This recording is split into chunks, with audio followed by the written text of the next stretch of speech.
How does a prince go from being a war hero to one of the monarchy's biggest scandals? In the shadow of Buckingham Palace, Prince Andrew's story is one of privilege, controversy, and public outcry. Once celebrated, his reputation now stands tarnished. Can he repair the damage, or is his legacy forever tied to disgrace? As whispers of his comeback grow, every move is under scrutiny. Is he trying to clear his name, or is it a desperate grasp at relevance? With the shadow of Jeffrey Epstein still looming, Andrew's journey teeters between redemption and ruin. How? Let's explore the details. Prince Andrew was born on February 19, 1960, in the grand setting of Buckingham Palace, stepping into a world where every move would be under scrutiny. As the third child and second son of Queen Elizabeth II and Prince Philip, he entered the royal family during an era of transformation and immense public interest. His arrival was marked by celebrations fit for royalty, yet it also came with the unspoken weight of expectation. Being a spare, rather than the heir, often granted a semblance of freedom, but it didn't shield him from the constant gaze of the public eye. Growing up in the palatial corridors of Buckingham Palace, Andrew's childhood was a mix of royal tradition and a desire to carve out his identity. Like his siblings, Charles and Anne, he was educated by private tutors before attending formal schooling. His early years at Heatherdown School in Berkshire introduced him to a structured environment away from home. The future prince's personality began to take shape, a young boy with a penchant for mischief, occasionally earning the affectionate yet cheeky nickname the Snigger from peers due to his offbeat humor. The 1970s brought the next phase of his journey. At Gordonstown, a rigorous boarding school in Scotland that his father and brother had attended, Andrew faced the same demanding regimen of discipline and physical challenges. The school emphasized character building and endurance, values that left a lasting impression on the prince. However, Andrew's time there wasn't solely defined by hardship. He also participated in an exchange program with Canada's Lakefield College School in 1977, a 6-month adventure that broadened his horizons and introduced him to life outside the royal bubble. By the late 1970s, as he completed his education, Andrew's path became clearer. Following in the footsteps of family tradition, he announced his decision to join the Royal Navy. This move was met with enthusiasm from both the royal family and the public, as it echoed the strong naval ties of his father, Prince Philip. The years leading to his enlistment were marked by intense preparation. Andrew faced a series of grueling interviews, tests, and physical examinations that culminated in his acceptance to Britannia Royal Naval College in Dartmouth in 1979. While his training officially began in Dartmouth, Andrew's journey as a naval officer truly took off during his time at the Royal Naval Air Station in Yeovilton. His ambitions of becoming a helicopter pilot were not just a career choice, but a reflection of his adventurous spirit and determination to contribute to the armed forces. He quickly adapted to the demands of naval aviation, earning his wings and excelling in the rigorous training that followed. His military career symbolized the peak of his early public life. By 1981, Andrew was not only a rising figure in the Royal Navy, but also becoming a prominent face within the royal family. His charm and confidence won over the media and public alike, earning him a reputation as the handsome and approachable action man of the monarchy. In stark contrast to the often reserved demeanor of his elder brother, Prince Charles, Andrew seemed to thrive in the spotlight, embracing both his royal duties and his newfound popularity. It was a time of growth, responsibility, and the beginnings of independence for the young prince. Yet, while Andrew appeared poised for success, the pressures of royal life and his innate desire to balance duty with personal freedom hinted at challenges that lay ahead. The coming years would see him navigating the complexities of public service and personal choices, often under the unrelenting scrutiny of a world eager to see what path this charismatic royal would take. The early 1980s marked a turning point for Prince Andrew as he transitioned from a young man finding his footing to a celebrated naval officer. His military career, particularly his role in the Falklands War, would solidify his reputation as a brave and dedicated serviceman. In 1982, the United Kingdom found itself at war with Argentina over the Falkland Islands. Andrew, then a young helicopter pilot, served aboard HMS Invincible. His duties included anti-submarine warfare and decoy operations, a critical role that required both skill and courage. The war was a defining moment for Andrew. Amid the chaos of conflict, he demonstrated resilience and professionalism, earning respect from his peers and the British public. His active participation silenced critics who doubted the royal family's ability to contribute to national defense. The media, captivated by the image of a prince risking his life for his country, painted him as a heroic figure. His bravery was not merely symbolic, but tangible, earning him admiration from those on the front lines and back home. By the mid-1980s, Andrew's military career was thriving, and his personal life seemed to follow suit. In 1986, he married Sarah Ferguson, affectionately known as Fergie, in a lavish ceremony at Westminster Abbey. The union was celebrated as a fairy tale, with millions tuning in to witness the joyous occasion. The couple exuded charm and relatability, often seen laughing and engaging warmly with the public. Together, they became a symbol of modern royalty, bringing a breath of fresh air to an institution often perceived as rigid. Their marriage was soon blessed with 2 daughters, Princess Beatrice in 1988 and Princess Eugenie in 1990. The young family presented an image of domestic bliss, often captured in candid moments that endeared them to the public. However, behind the smiles and photo opportunities, cracks began to form. Andrew's demanding military schedule meant long periods of separation, leaving Sarah to navigate the pressures of royal life largely on her own. The media, once their ally, turned intrusive, scrutinizing every aspect of their lives. The early 1990s brought further strain. Andrew's frequent absences and Sarah's struggle with royal expectations created a growing distance between them. The tabloid press, relentless in its pursuit of scandal, seized upon every misstep. By 1992, the couple announced their separation, a move that shocked the nation. The subsequent divorce in 1996 marked the end of their fairy tale, but not their commitment to co-parenting their daughters.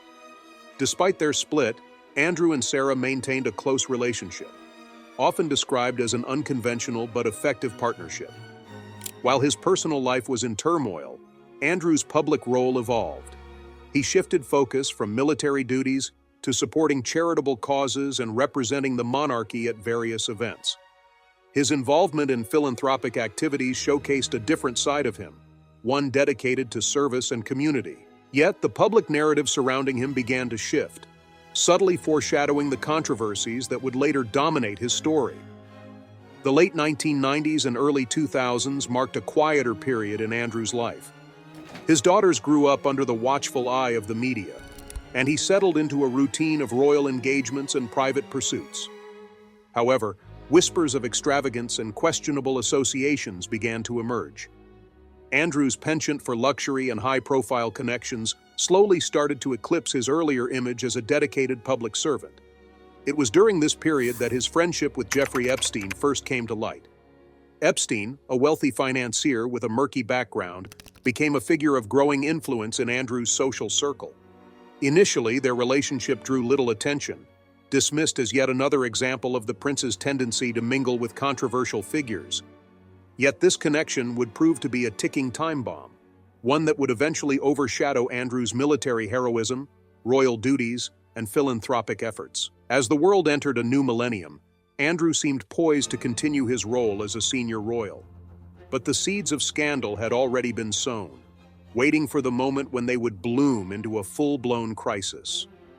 The prince, who had once been celebrated for his courage and charm, was now teetering on the edge of a storm that would test not only his character, but the very institution he represented. As the 2000s progressed, Prince Andrew's public image began to shift. Once celebrated as a war hero and a modern face of royalty, his reputation started to unravel, fueled by increasing scrutiny of his lifestyle and association. At the center of this emerging storm was Jeffrey Epstein, a name that would soon become synonymous with scandal. The details of their friendship began to surface in whispers and tabloids, raising questions about the Duke of York's judgment and choices. Andrew and Epstein first crossed paths in the late 1990s, introduced by Ghislaine Maxwell, a close friend of both men. Their association initially seemed unremarkable, a royal and a wealthy financier enjoying mutual connections. But as Epstein's crimes began to come to light, the nature of their relationship attracted greater attention. Reports emerged of Andrew visiting Epstein's luxurious properties, from his Manhattan townhouse to his private island in the Caribbean. While these visits were initially dismissed as social engagements, they painted a troubling picture as more information about Epstein's illegal activities came to light. In 2008, Epstein's guilty plea to charges involving the solicitation of a minor brought the first wave of public backlash against Andrew. Photos of the prince strolling through Central Park with Epstein in 2010, years after his conviction, became a lightning rod for criticism. Many questioned why a senior member of the royal family would maintain ties with someone so publicly disgraced. Buckingham Palace offered carefully worded denials and statements of support for Andrew, but the damage to his reputation had begun to take root. Andrew's role as the UK's trade envoy, a position he had held since 2001, came under fire. Critics argued that his association with Epstein undermined his credibility and the dignity of his office. Allegations of impropriety extended beyond his personal connections to include accusations of extravagant spending during his travels. By 2011, the pressure had reached a boiling point, and Andrew stepped down from his trade role, a move widely seen as a forced resignation rather than a voluntary decision. What began as public unease about his lifestyle escalated into a full-blown scandal in 2015, when Virginia Giuffre, one of Epstein's accusers, publicly alleged that Andrew had been involved in Epstein's web of exploitation. She claimed to have been trafficked to the prince as a minor, detailing encounters in London, New York, and on Epstein's private island. The allegations were damning, striking at the heart of Andrew's reputation and casting a shadow over the royal family itself. A now infamous photograph of Andrew, Giuffre, and Maxwell further fueled the controversy. In the image, Andrew's arm is draped around Giuffre's waist, a casual intimacy that contradicts his vehement denials of ever meeting her. Andrew and his representatives dismissed the photo as a fabrication, a claim that failed to sway public opinion. The image became a symbol of his alleged complicity and the broader injustices tied to Epstein's crimes. As legal proceedings unfolded, Andrew's denials grew louder, but no less unconvincing. He repeatedly claimed to have no memory of meeting Giuffre, let alone any involvement in Epstein's illegal activities. In a 2019 interview with the BBC's Newsnight, Andrew attempted to clear his name, but the result was a public relations disaster.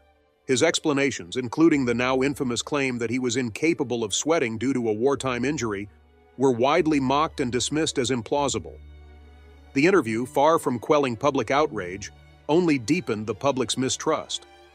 The fallout from the Newsnight interview was swift. Andrew announced he would step back from public duties for the foreseeable future, a move that Buckingham Palace framed as voluntary, but was widely interpreted as a forced retreat. Charities and organizations began cutting ties with him, and his honorary military titles were suspended. What had once seemed like a temporary scandal now threatened to permanently redefine his legacy. Throughout 2020 and 2021, legal battles continued to dominate headlines. Giuffre filed a lawsuit in a U.S. court, alleging sexual abuse and seeking damages. Andrew's legal team pushed for dismissal, citing technicalities and jurisdictional arguments, but the case proceeded. The royal family maintained a careful distance, issuing minimal statements and refraining from public defense of the prince. For the monarchy, already navigating the challenges of modernity and public scrutiny, Andrew's scandal represented a profound reputational crisis. By early 2022, the pressure reached its peak.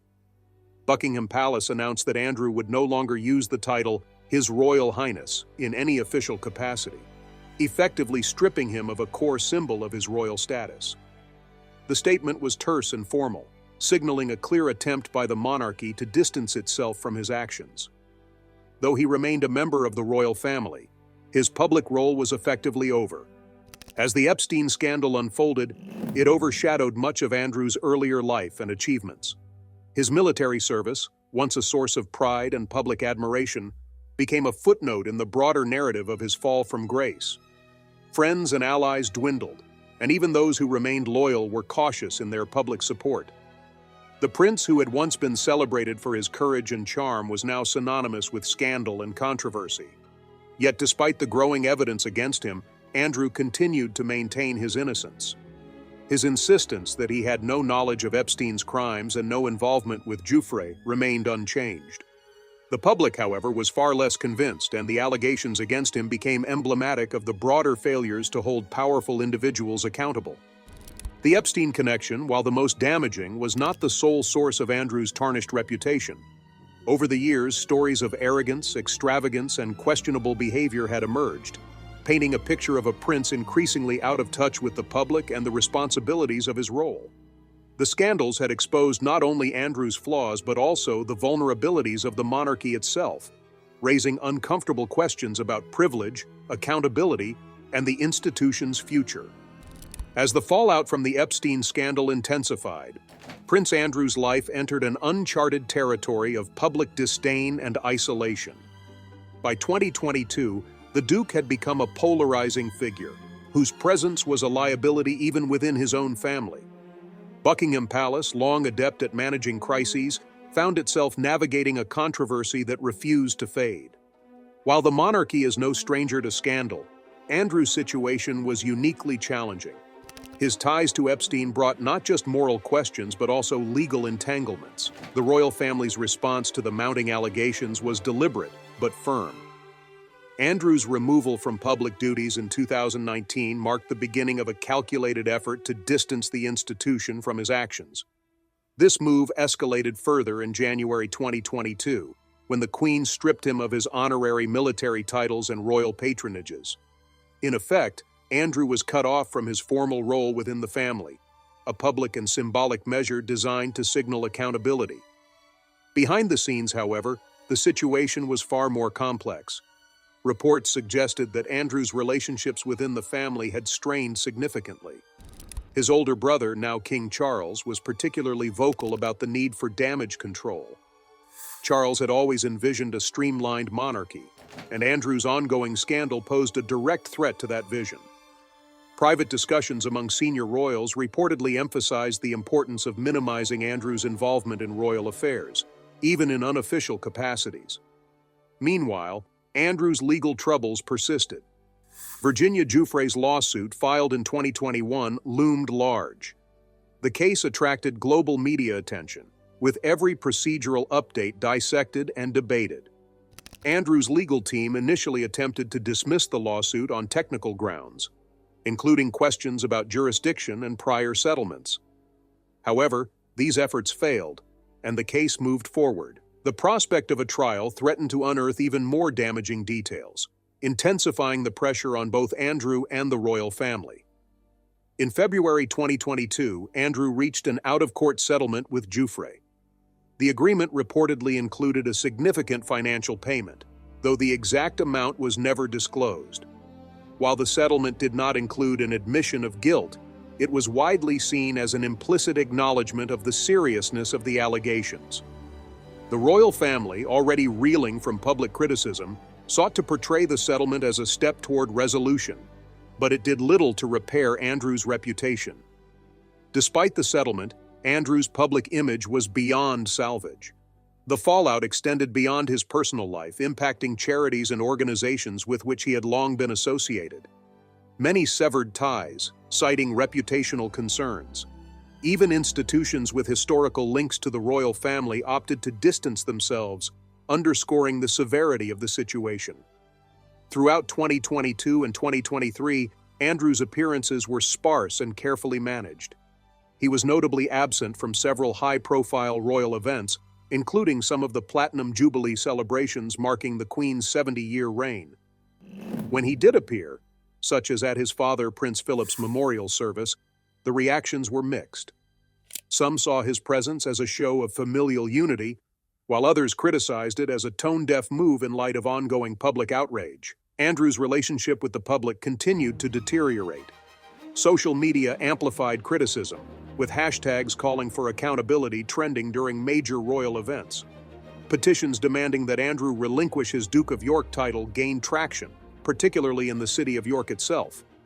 While the title remained intact, the outcry underscored the deep and widespread discontent with his role, or lack thereof, within the monarchy. Amid this backdrop, Andrew reportedly sought ways to rehabilitate his image. There were rumors of potential interviews or public statements, though his legal team and advisors were said to be divided on the wisdom of such moves. Any attempt to clear his name risked reigniting the controversy, and the memory of his disastrous 2019 Newsnight interview loomed large. Advisors feared that another misstep could do irreparable harm not only to Andrew, but to the monarchy as a whole. The strain on the Queen, who had long been seen as Andrew's most steadfast supporter, was evident. In her later years, she faced the dual challenge of maintaining the stability of the monarchy while managing a deeply personal family crisis. Those close to the royal family described her as torn between her role as a mother and her duty as a sovereign. Her decision to limit Andrew's appearances at public events was a clear indication of where her priorities lay, but it was undoubtedly a painful choice. The Queen's passing in September 2022 marked another pivotal moment in Andrew's story. As King Charles ascended the throne, questions about Andrew's future role, or lack thereof, took on new urgency. Charles, known for his pragmatic approach, was unlikely to offer his brother the same level of protection. Reports indicated that Charles intended to keep Andrew firmly in the background, focusing instead on modernizing the monarchy and repairing its public image.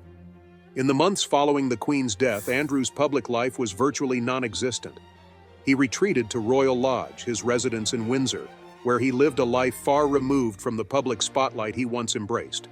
Occasional sightings and reports suggested that he remained active in private circles, but any attempt at a public comeback seemed increasingly improbable. As 2023 unfolded, Andrew's absence from royal affairs became normalized. The monarchy, under Charles's leadership, worked to distance itself from the controversy while navigating other challenges, including growing Republican sentiment and the need to adapt to a changing world. For Andrew, the isolation was both a consequence of his actions and a reflection of the monarchy's survival instincts. The institution had weathered centuries of scandals, and it would weather this one too, but at a significant personal cost to one of its members. The once prominent prince, who had flown helicopters in the Falklands War and stood at the forefront of royal ceremonies, was now a figure of quiet retreat. His story was a cautionary tale about privilege, power, and the enduring consequences of poor choices. Yet even in his retreat, the shadow of his past lingered, raising questions about accountability and the public's ability to reconcile with the monarchy's imperfections. The year 2023 brought a new chapter in Prince Andrew's ongoing saga, but it was not the redemption arc many hoped for. After years of silence, Andrew decided to break his self-imposed exile with a series of subtle yet deliberate public appearances and actions. These moves, while carefully calculated, revealed a man grappling with the weight of public condemnation and the remnants of his once glamorous life. One of Andrew's first steps back into the public eye was his attendance at smaller, less publicized royal family gatherings. These events, while not officially announced, marked an attempt to re-establish himself within the fold. However, his appearances were met with skepticism. The public and media viewed them less as a return to form and more as a reminder of unresolved questions and controversies. For the royal family, these moments were delicate, balancing loyalty to a family member with the need to protect the monarchy's reputation. Despite the apparent effort to reinsert himself into public life, Andrew remained a figure of division within royal circles. Reports suggested tension between him and King Charles III, who had adopted a firm stance on maintaining a streamlined monarchy. Charles, long focused on modernizing the institution, viewed Andrew's reemergence as a potential threat to the progress he aimed to achieve. These differences were not just private. They played out in the court of public opinion as commentators speculated about Andrew's future role, if any, in royal affairs. Adding to the complexity was Andrew's rumored desire to clear his name publicly. Close aides reportedly floated the idea of an interview or memoir, but these plans were fraught with risk. The shadow of his disastrous 2019 Newsnight interview lingered, serving as a cautionary tale of how easily such efforts could backfire. Advisors were split. Some believed a well-prepared narrative could restore some dignity, while others warned that reopening the wounds of the past would only reignite public outrage. In the meantime, Andrew found solace in quieter, private pursuits. He spent much of his time at Royal Lodge, focusing on hobbies and maintaining a low profile. Occasionally, reports of private meetings or charity-related activities surfaced, but these were carefully managed to avoid undue attention. Yet even in his isolation, Andrew's past loomed large. The public had not forgotten the controversies, and whispers of his involvement in Epstein's circle continued to echo. By mid-2023, discussions around the removal of his Duke of York title resurfaced, driven by petitions and public demand. Residents of York had long expressed discomfort with Andrew retaining the title, arguing that it tarnished the city's reputation. While legally complex, the debate symbolized the broader struggle to reconcile Andrew's royal status with the gravity of the allegations against him. King Charles, facing mounting pressure, reportedly weighed the implications of such a move, knowing it would set a precedent for the monarchy's handling of future scandals. As the year progressed, Andrew's attempts to carve out a path forward became clearer. While public appearances remained minimal, sources close to him hinted at his focus on rehabilitating his image through charity work and community engagement. This strategy, though low-key, was not without precedent. Royals embroiled in controversies often turned to philanthropic efforts as a means of rebuilding public trust. For Andrew, however, the road to redemption was far steeper, with far fewer supporters willing to champion his cause. Behind the scenes, the royal family continued to grapple with the fallout. Prince William and Princess Catherine, increasingly the faces of the modern monarchy, were said to have privately supported efforts to maintain distance from Andrew. Their focus on progressive issues and hands-on public service stood in stark contrast to Andrew's troubled image, highlighting a generational shift within the family. This divide further underscored the challenges of managing a royal institution that balances tradition with modern expectations. As 2024 began, questions about Andrew's long-term future persisted. Would he remain in the shadows, quietly living out his days away from the public eye? Or would he attempt one last effort to reclaim a semblance of his former status? The answers remained unclear, but one thing was certain: the legacy of Prince Andrew would forever be intertwined with both his contributions and his controversies. In moments of reflection, it became evident that Andrew's story was not just about a single individual, but about the monarchy as a whole. His scandal tested the institution's ability to adapt, evolve, and hold its members accountable. It revealed the fragility of public trust and the high stakes of navigating a world that demands transparency and integrity from even its most untouchable figures. For Andrew, the journey forward would likely remain fraught with challenges. His reputation, battered and bruised, might never fully recover. Yet his story served as a reminder of the weight of privilege and the consequences of misjudgment. Whether he finds redemption or fades into obscurity, his life will remain a chapter in the ongoing history of a monarchy that has endured centuries of triumphs and trials. As the public continues to scrutinize the royal family, one question lingers: how much forgiveness can be extended to those who have fallen from grace? And what does it mean for an institution that claims to represent unity and tradition? For Prince Andrew, the answers may never fully come, but the echoes of his actions will resonate for years to come. With that, we have reached the end of today's video. If you have come this far with us, be sure to check out other videos on the channel.